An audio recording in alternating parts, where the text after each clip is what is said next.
Hey, what is up guys, welcome back to Gamebird 2020 and welcome to this special video where I'm going to be talking to you about Star Trek Picard. Now, what a mess this was. Now, how can I review something that has been a bit of a mess recently and a lot of fans weren't happy the fact how it ended and some of the stuff in it. Oh god, to be honest, I will take this over anything that Discovery has because I do not like Star Trek Discovery. My god, was that pile of junk. Even at season 3, how they still got season 3, I don't know. But, here's the point. Star Trek Picard was amped up to be going back to the old ways, making Star Trek again, and it had Patrick Stewart, the legend of Star Trek, apart from Lynch. So I just don't get why they're gonna fuck this up. Basically, I'm just not 100% sure what they were planning with it, what they've done with it, and what they're doing with it. To be honest, I'll still watch this over Discovery anyway. But guys, a lot of people are hating the fact the way that it ended this series. So I'm going to talk about the hates at the end of the series, my view on it as well, and a few bits and bobs about the series and why I like it, and what the bits I didn't like. So let's start with the end. Yes, for some reason it was inevitable that Picard would die because, well, it was something that probably would happen, but you know, I wasn't expecting it to be at the end of season 1. Now, for those who haven't watched Star Trek Picard just yet, please do not watch this video because I'm going to spoil some of it for you. But I've already done. But anyway, yeah, Picard dying at the end was just why? They've already planned it season 2, so you know Picard is technically not dead. But how do you think people get out of killing a character off that's so iconic, and yet they know they've got another season to do? Well, normally in Star Trek history, you think they die, but then they don't die.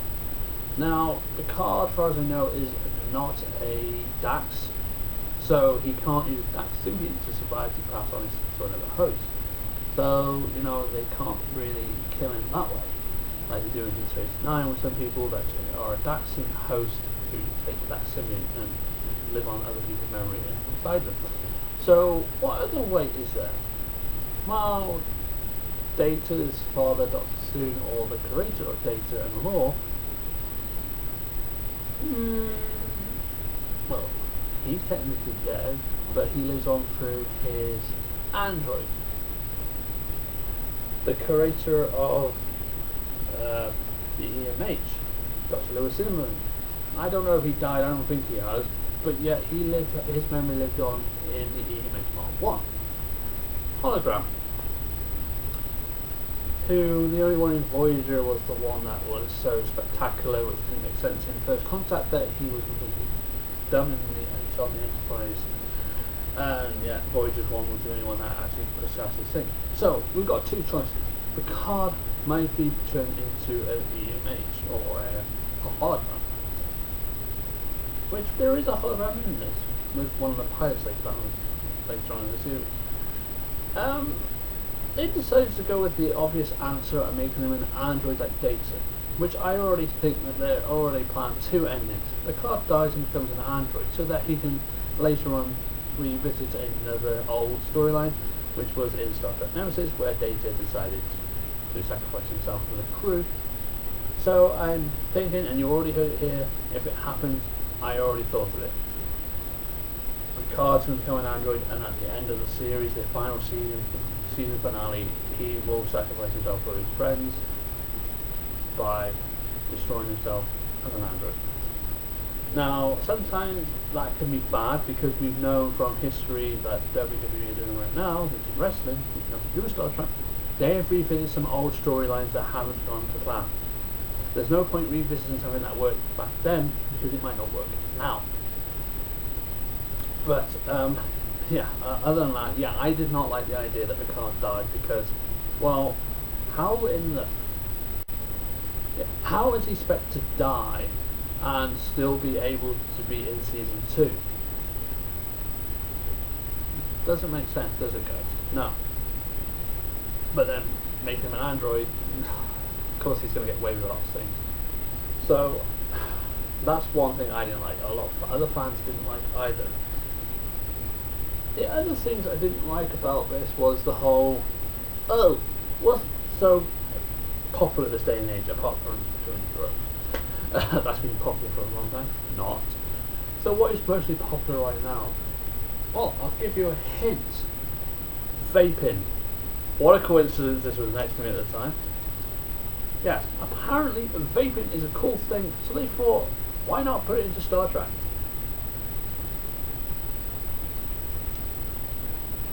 What's so cool about vaping? I don't know, I do it myself sometimes, and you know, it's not cool, but it helps you chill sometimes.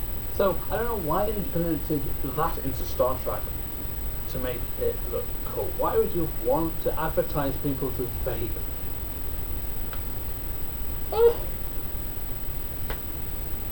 People watch things and they imitate what goes on. Now we're introducing people to go and vape because one person done it in Star Trek Picard. Fun idea, but let's just roll with it.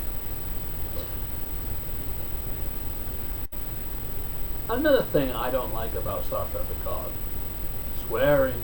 Swearing is back again. Now I would have thought that nowadays that swearing should be stopped because we're not allowed to swear as content creators on YouTube. So why in the are people allowed to swear in Star Trek Picard? Or why they're allowed to swear in Star Trek at all? You watched the entire Star Trek before, there was no swearing up until the movie, which was cool. First contact. No, it wasn't first contact, it was Generations. And never mind.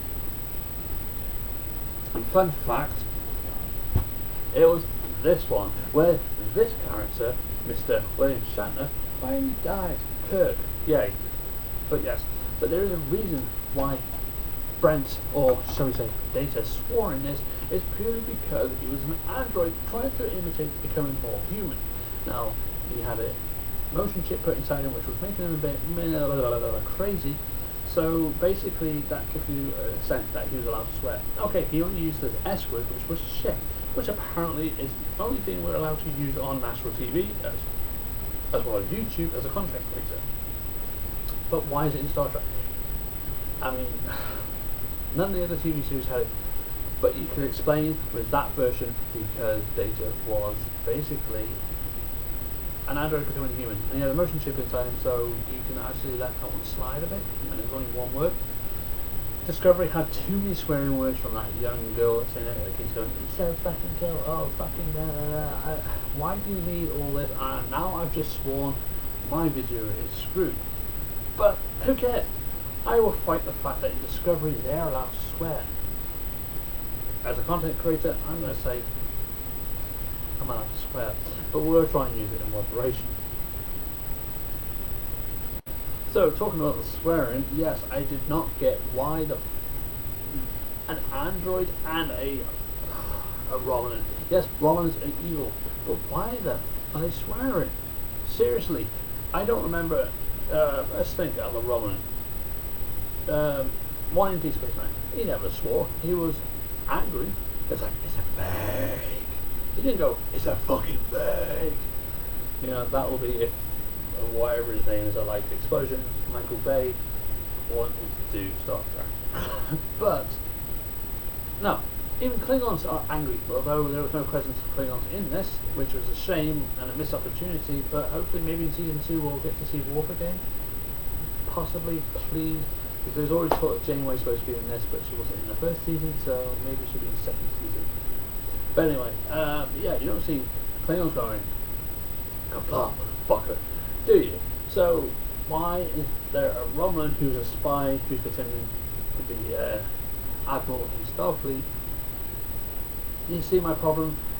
No Starfleet member should swear. They should not do any of that. Trained to be professionals. You know, you don't go to first contact to a new world and go, hey guys, oh fuck, I forgot my tricon. No, you don't, because otherwise you're teaching swearing to an intelligent race, or maybe a non-intelligent race that doesn't understand swearing, and now you've introduced swearing to a form. It just doesn't make sense. I know, yeah, a bit nitpicky and it's a bit contradiction because, yeah, I swear myself because I'm a hypocrite, but I don't remember in Star Trek ever anybody swearing until the one S-bomb that was blown up onto Generations, which was allowed because he was an android, but now also the Discovery, which is a pile of shite, is full of swearing, and I don't get why they're allowing it. It shouldn't be allowed in Star Trek, but again, the same with raping, it shouldn't be allowed, but it is, and to be honest, it's bad. Off the big ranting side of what I hate about Star Trek Picard, to now what I liked about it, the few small things I liked.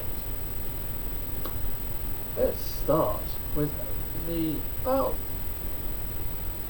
which is a missed opportunity in some ways because it hasn't been fully done, but at the same time, I don't know how we say, family reunion back together of the cast from Star Trek Next Generation, introducing, because she has to be in it because she was 7 and 9 in Voyager. One way of tying her into the story because of the Borg, she knew the Borg because she was a Borg from a child, so she was in it, but it was nice to see some of the actors that are in Next Gen. Yeah, it's okay, there's a missed opportunity that we don't get to see Julia Ford, we don't get to see Worf, we don't get to see O'Brien, we don't get to see a few others that are on there, especially Wesley. Shut up, Wesley. Now, we also, don't get to see a few other things, but the great family reunion there when we get eventually later on. I think it was a little bit too late. You know, all the hints were there, we were getting fed up. Like, where is number one? Where is Will Riker? Eventually does appear. And he has one awesome ship. I love that ship he has, that big captain on. But, yes, but there were some missed opportunities with other people in it. That was surprised. A few other missed opportunities, like the Ferengis weren't in it, the Klingons, but they're not big things I can say that I hated about it. It's just that there are missed opportunities.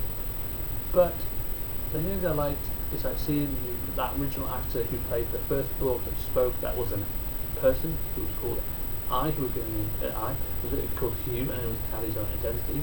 He wasn't Borg, but he was his own thing, that ended up eventually joining Raw, apparently. I don't know if that was the full thing, but you know, it was good to see the actor who played Hugh, the original actor. I mean, it was good that they got the original actor to play the original parts, which I thought was cool, especially Hugh. I mean, I've never seen him anything else before, but you know, it was good. That one Romulan woman that I've seen, she looked familiar to someone I've seen in something else, but I'm not sure. I'm sure she was in Star Trek something, but you know, yeah, I didn't get the whole, you know, because when I was watching Star Trek, I don't remember any Romulans being assimilated by the Borg. But what else do they have left, really? You know, but I like the idea. It was something different. You got some big villains like the Romans who've always been a villain for the Federation. So, you know, having them back into it that were like ex-Borg, the ones that shut down an entire Borg facility, yeah, that was a good idea. Yeah, some of the stories were good. I liked it. I liked the graphics of it. These nice CGIs. Funny comedy humor, especially that android at the beginning. It's like, you know, when it was like, "Do you get into trouble last night?" Oh yeah, what do you do? Nothing. That sort of stuff, yeah, makes me laugh and it's funny. It's like something that you think, what? But it's funny. So, yeah, I like the fact that Picard is friends with two Romans that left the Tal Shiar, which is lovely to hear the Tal Shiar mentioned again. Now, it's never mentioned in much anything else, but it was good to hear about the Tal Shiar from Next Gen into this series, which not a lot of things do that. They don't mention the Tal Shiar in Discovery, do they? I'll keep picking on Discovery because it's a pile of poo, But if you want to watch good Star Trek that is after the Next Gen, Deep Space Nine and all that, you want to follow something else after Voyager, watch Tim Russ's Star Trek The God of Men. Watch Tim Russ's Star Trek Renegades. Renegades is really good. It has the person who plays Egypt. It also has a few other people that are in Voyager. It also has Tim Russ himself. It also introduces something that doesn't make any sense, that how old is Chekhov. But they literally got Walter, you know, he doesn't play Chekhov in the original series, to be an admiral in Renegade, and he must be like 900 and something years old. But that's just beside the point. Oh, and Admiral Paris is in it. Somehow. But yeah, if you want to watch that, it's good. You just have to YouTube it because for some reason CBS doesn't want anybody to make money on it, and CBS doesn't like fan-made films, even though Tim Russ was an actor in Voyager, and I think he was in one of the movies as well, Generation. But I don't get CBS why they don't like their fans doing stuff. Maybe because they are like crap. They think that, oh, Picard was a little bit failed, but it wasn't a failure, but Discovery was a complete failure. So maybe if a fan does the film, it'll be much better, and then they'll make money out of something that wasn't their thing. So I think it's more jealousy.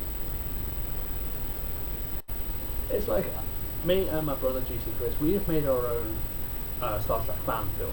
Or not film, but you know what I mean, fan story. And basically CBS didn't like it. Now they didn't say there was anything wrong with it, they just said no, you're not allowed to make profit on it, you're not allowed to publish it, you're not allowed to do this, because it's not Star Trek, it's a fan film, or fan fiction. So, you know, I pitched some ideas to them saying, look, I could rename it instead of say calling it Star Trek Deep Space Gamma 13, instead of calling it Star Trek Galaxy Mark 2, I could just call them what they are, you know, Galaxy Mark 2, a Star Trek fan story, or a Deep Space Gamma 13 Star Trek fan story. You know, there's another one I'm working on where I'm a Klingon, but they were just like, no, you're not allowed to. CBS own the rights to Star Trek, you can't do your own fan thing. And that's what pisses fans off, is that they're not allowed to make their own fan stuff. Capcom are okay with it. You can make your own fan game as long as it's not, you know, breaking copyright laws and everything. You know, the guy that's made Resident Evil Mortal Night, he's allowed to do that. It's just as long as you don't do things like Resident Evil Code Madman, which is basically Resident Evil 4 beta, which they say you're not allowed to do. But they haven't stopped them, as far as I'm aware. But yeah, Star Trek's like, no. They're just as worse as Disney. Disney, oh my god, you come up with an idea, they go, right, well, no, not allowed, you'll be sued if you ever publish anything. Fine. But, you know, it just doesn't make sense why they're out that. But I still wrote it, I still got it, but it's just, will it ever see air? Nope. Will it ever leave my room? Nope. Will it ever be broadcast on my YouTube channel? No. The CBS probably shut my channel down for even doing it. But anyway, we're talking about Star Trek Picard, not my stuff. Anyway, yes. My final thoughts on Picard. It's 50-50 in my mind. It was okay, it was good, it was fun. It had some issues, some bad points, but also some good points.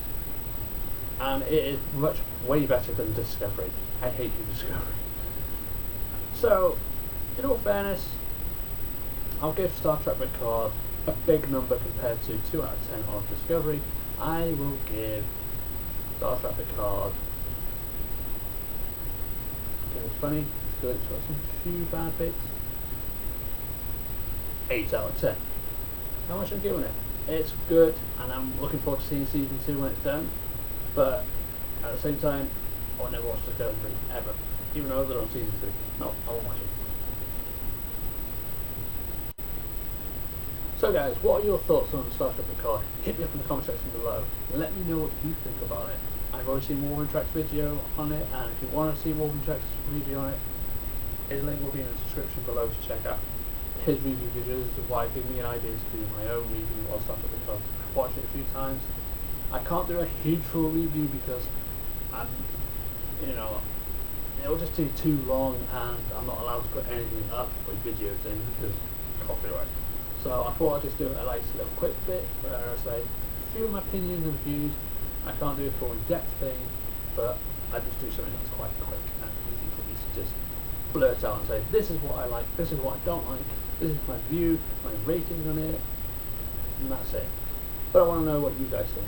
Hit the comment section below if you want to do your own video on it, great, and if you want to share that video to me for you to watch, and I'll watch it. If you want me to review it, I do have a little video over the top and say, yeah, but you're around here, and link your video in the description below, or in a pinned comment of people's videos that they've watched, so other people can watch your reviews. Okay, well thank you very much for joining me. If you want to see me do any other reviews on Star Trek series, not Discovery, please, I've already done that, hate Picard. But any other Star Trek you want me to review, I'll definitely do reviews on them. If you want me to do reviews on Harry Potter, any Star Trek games, Harry Potter games, any games, movies, TV series, let me know in the comment section below, and I'll do it. Just give me some more different ideas to do on the channel instead of just gaming all the time.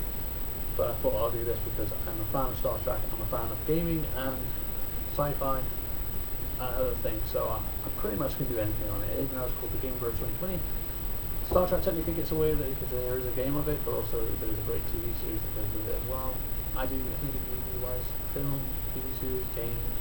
Let me know in the comment section below. If you want me to review a Star Trek game, I'd be more than happy to, depending on which one it is and if I played it or not. If I haven't played it, well, I'll go through some reviews of other videos, play it myself and see what goes on.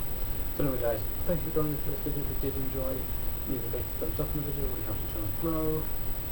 Subscribe to me. Subscribe to the channel and hit that notification button to be notified when I upload, and share to friends on social media, Discord and all that. If you want to follow me on anything like Twitter and Discord, they're in the links in the description. If you want to follow my friend on YouTube, subscribe to his account right now, he's in the description below to watch his video, as well as he's the one who created the intro to the channel. So if you subscribe to him, and yeah, that's it. We'll catch you, the Game Bird 2020 fans, in the next one. Dismiss.